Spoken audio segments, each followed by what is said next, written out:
अमेरिकी राष्ट्रपति Donald Trump ने भारत पर 25% का एक्स्ट्रा टैरिफ लगाते हुए इसे बढ़ाकर कुल 50% कर दिया है।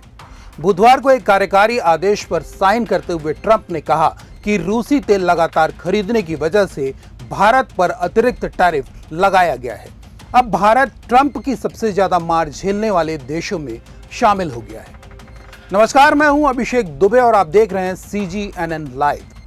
भारत ने अमेरिका के फैसले को अनुचित और अन्यायपूर्ण बताते हुए अपने हितों की रक्षा के लिए उचित कदम उठाने की बात कही है, क्योंकि भारत ही नहीं बल्कि ब्राजील, रूस, चीन जैसे देश भी ट्रंप के निशाने पर हैं और इन सभी को लगातार वे आंखें दिखा रहे हैं, लेकिन कोई भी टैरिफ धमकियों के आगे झुकने को तैयार नहीं है। दरअसल तेल सिर्फ एक मुद्दा है, असली खेल तो US डॉलर का है, जिसने अमेरिका की नींद उड़ा रखी है। आइए समझते हैं कैसे। ट्रंप ने बुधवार को ऐलान किया कि भारत अमेरिका की बात सुनने के बजाय लगातार रूसी तेल का आयात कर रहा है और ये US के लिए असामान्य और असाधारण खतरा है। ऐसा करते हुए भारत यूक्रेन के साथ युद्ध में रूस को आर्थिक मदद देने का काम कर रहा है। अमेरिका के इस कदम की भारत के विदेश मंत्रालय ने कड़ी निंदा की है और कड़े शब्दों में कहा है कि हालिया दिनों में अमेरिका ने रूस से भारत के तेल आयात को निशाना बनाया है।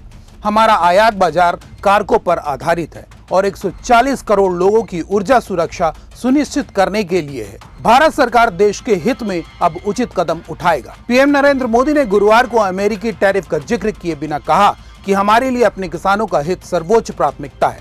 भारत अपने किसानों, पशुपालकों और मछुआरे भाई बहनों के हितों के साथ कभी भी समझौता नहीं करेगा। पीएम मोदी ने गुरुवार को दिल्ली में MS स्वामीनाथन शताब्दी अंतर्राष्ट्रीय सम्मेलन में कहा, मैं जानता हूं कि व्यक्तिगत रूप से मुझे बहुत बड़ी कीमत चुकानी पड़ेगी, लेकिन मैं इसके लिए तैयार हूं। पीएम मोदी का यह बयान अमेरिका के भारत पर 50% टैरिफ के ऐलान के एक दिन बाद आया है। दरअसल अमेरिका भारत के एग्रीकल्चर और डेयरी सेक्टर में अपनी शर्तों के साथ एंट्री चाहता है। कई दौरों की मीटिंग के बाद भारत इस पर तैयार नहीं है। हमारे लिए अपने किसानों का हित सर्वोच्च प्राथमिकता है।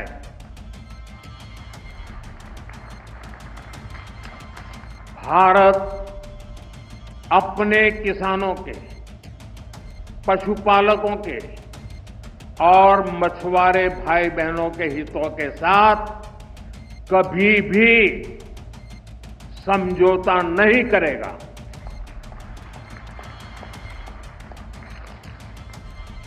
और मैं जानता हूं व्यक्तिगत रूप से मुझे बहुत बड़ी कीमत चुकानी पड़ेगी, लेकिन मैं इसके लिए तैयार हूं। मेरे देश के किसानों के लिए, मेरे देश के मछुआरों के लिए, मेरे देश के पशुपालकों के लिए आज भारत तैयार है।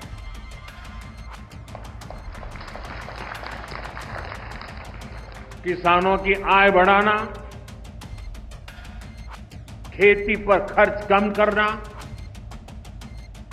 आय के नए स्रोत बनाना, इन लक्ष्यों पर हम लगातार काम कर रहे हैं। भारत से अमेरिका भेजे जाने वाले सामानों पर आज यानी 7 अगस्त से 25% टैरिफ लगेगा।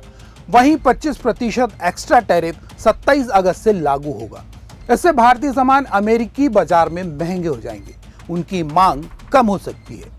वहां के इंपोर्टर्स अन्य देशों से सामान मंगवा सकते हैं। अमेरिका चाहता था कि भारत अपने उच्च टैरिफ और गैर टैरिफ बाधाओं को हटाए, ताकि अमेरिकी कृषि उत्पाद जैसे सेब, बादाम, अखरोट और जेनेटिकली मॉडिफाइड फसलों, सोयाबीन और मक्का भारत के बाजार तक बिना किसी बाधा के आ सके।